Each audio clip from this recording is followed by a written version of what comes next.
पीले दांत वाली बहू। रंजना कभी ब्रश नहीं करती थी। उसे कितनी बार उसके माँ बाप ने डांटा, लेकिन उसका कोई असर उस पर होता ही नहीं था, जिस कारण से उसके दांत पीले पीले हो जाते हैं। शादी के बाद अरे बहू, वैसे तो तुझ में कोई कमी नहीं है, पर तेरे दांत इतने पीले कैसे हैं बेटा? कैसे मतलब? कोई सर्जरी थोड़ी ना कराइए। वो तो क्या नाम, मैं ब्रश नहीं करती थी तो पीले हो गए। अब क्या करूं? आप कहें तो लाल करवा लूं या फिर काले? यार ये क्या है, क्यों माँ से लड़ रही हो? लड़ रही हूँ? अरे मैं लड़ रही हूँ या ये बोल रही है कि दांत पीले हैं, पीले। अरे तपस्या थोड़ी ना की है इन्हें पीले करने के लिए। बकायदा ब्रश नहीं किया है 20 साल तक, तब जाकर। छी, कैसी बात कर रही हो? ये उस वक्त तो पीले नहीं थे जब हम लोग तुम्हें देखने आए थे। अरे तब साफ करवा लिया होगा डेंटिस्ट के पास जाकर। अब देखो कैसे पीले पीले लग रहे हैं। रंजना सास की तरफ गुस्से से देखती है। फिर शुरू हो गई पीले पीले पीले। अरे पीले तो तब भी थे जब मेरे हाथ का रसगुल्ला उड़ा उड़ा कर खा रही थी और बोल रही थी, लड़की नहीं गुणों का खजाना दे रहे भाई साहब आप। अब वो लोग करते भी तो क्या करते, पीले दांत वाली बहू पल्ले पड़ी थी तो झेलना तो था ही। एक दिन कीर्तन में रंजना गाना गा रही थी। अरे कमला बहन, माँ का द्वार है, यहाँ तो सब शुद्ध होकर आते हैं, फिर अपनी बहू को ब्रश भी नहीं करवाती तुम। दूर से पीले पीले दांत भक्ति में बाधा उत्पन्न कर रहे हैं। अरे कोई 2 साल के बच्ची थोड़ी ना लेकर आई हूँ मैं बहू बनाकर। अच्छी खासी लड़की है, अरे कैसे करवाऊं ब्रश? ये तो उसे खुद करना चाहिए ना। अब माँ बाप तो इसके जैसे तैसे निपटा दिए, ये नहीं सोचा कि सास कैसे संभालेगी। सास बहू को लेकर घर आ जाती है, लेकिन सोच लेती है कि आप इसे लेकर कहीं नहीं जाएगी। अगले रोज बहू कहती है, अरे क्या हो गया, मंदिर नहीं जाना क्या? कीर्तन का वक्त हो रहा है। मेरी मधुर वाणी से कान्हा जी जागते हैं और सोते हैं। आप तो जानती है ना उनकी भक्ति में कितना मन लगता है मेरा। वो क्या है ना, तबीयत ठीक नहीं लग रही है मेरी, आराम करूंगी मैं। तबीयत ठीक नहीं लग रही? अभी तो मिथुन के गाने पर नाच रही थी आप, और अब बोल रही है कि तबीयत ठीक नहीं लग रही। अरे भक्ति में मन लगा लो सासू माँ, ऊपर जाना है, क्या मुंह दिखाओगी आप? हाँ? सास को बहू की बात पर गुस्सा आ जाता है। मैं क्या मुंह दिखाऊंगी, इसकी चिंता तो ना कर, समझी? अपने मुंह की चिंता कर, जो ये पीले पीले दांत लेकर हर जगह पहुंच जाती है।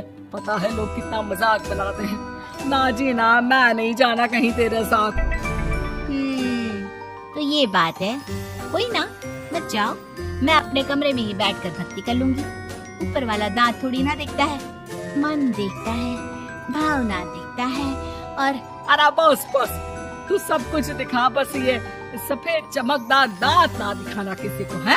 जा यहाँ से। बहू को सास की बात का कोई फर्क नहीं पड़ता, वो तो जैसी थी वैसी ही रह जाती है। सुबह नहाकर किचन में खाना बनाना, फिर खाना खाना, कीर्तन भजन करना और सो जाना। एक दिन, माँ जी मैं सहेली के घर जा रही हूँ, शाम को लेट आऊंगी। हाँ, तो जाना, मैंने कौन सा तेरी आरती करनी है घर पर बैठकर। रंजना सहेली के घर जाती है, जहाँ वो पार्टी में जाने की तैयारी कर रही होती है। अरे शिखा, कहाँ जाने की तैयारी कर रही है? मैं गलत वक्त पर आ गई क्या? अरे नहीं यार, उधर सही वक्त पर आई है। मैंने ये साड़ी और ज्वेलरी निकाली है यार, शाम को इनके ऑफिस की एक पार्टी में जाना है। बताना कैसा लग रहा है ये सब? नहीं यार, इस ड्रेस के साथ तो वो वाली ज्वेलरी अच्छी लगेगी। हाँ, सही बोल रही है, मैंने ध्यान ही नहीं दिया। वैसे तो हमेशा से मस्त फैशन सेंस रखती है। तो बड़ा जाती होगी ना पति के साथ पार्टी में।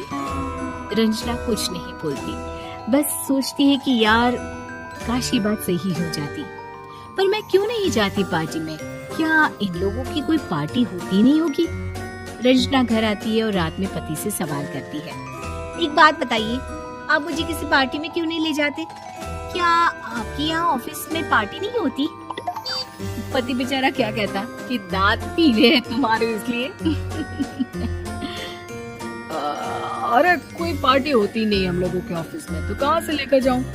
और मार्केट मॉल कहीं वीकेंड घूमना कहीं तो। अरे यार सारे हफ्ते में एक छुट्टी मिलती है, तो सोचता हूँ कि आराम ही कर लूं। क्यों? रंजना मन मार के रह जाती है। पहले कभी सास के साथ मंदिर जाया करती थी, लेकिन वो भी सास ने ले जाना बंद कर दिया। घर बैठी बैठी रंजना बोर हो जाती है। तभी उसे आइडिया आता है और वो मायके जाने का सोचती है। सासू माँ 2 दिनों के लिए मम्मी के घर जा रही हूँ। अच्छा अच्छा ठीक है, आराम से जा। और हाँ, माँ से कुछ अच्छी आदत सीख कर आना कि कैसे शरीर के हर भाग की तरह दांतों की सफाई भी जरूरी होती है, समझी? शुरू हो गई ना आप। वो लोग आपकी तरह नहीं है कि छोटी छोटी बात का बतंगड़ बना दे। उन लोगों के लिए मैं मायने रखती हूँ, ना कि मेरे पीले पीले दांत। रंजना माँ को बिना बताए उन लोगों को सरप्राइज देती है, लेकिन जैसे ही वो दरवाजे पर पहुँचती है, अंदर देखती है कि घर वाले कहीं जा रहे होते हैं। अब माँ, काश रंजना दीदी के दांतों वाली प्रॉब्लम नहीं होती, तो वो भी हम लोगों के साथ चलती ना बुआ जी की बेटी की शादी में। हाँ बेटा, लेकिन अब उसे कौन समझाए कि उसको उसके पीले दांत नहीं दिखते, लेकिन उसके आसपास के लोगों को कितना एम्बैरेसिंग फील कराते हैं। मुझे तो कितनी बार उसके स्कूल की टीचर ने शिकायत की कि उसके साथ कोई लड़की बैठना भी नहीं चाहती, और ना ही कॉलेज में कोई उससे बात करना चाहता था। लेकिन पता नहीं क्यों उसे ये बात समझ में ही नहीं आती। कोई कमी नहीं है उस लड़की में, बस यही कि दांत पीले हैं। वो तो भला हो जीजा जी और उनकी माँ का, जो दीदी को जैसी है वैसे ही रखा हुआ है। रंजना को अपने घर वालों की बात सुनकर बहुत दुख होता है।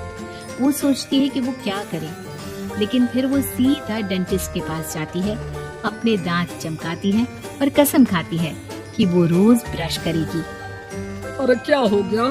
तुम तो 2 दिनों के लिए गई थी ना। पर कोई ना, अच्छा है, चलो आ गई तो।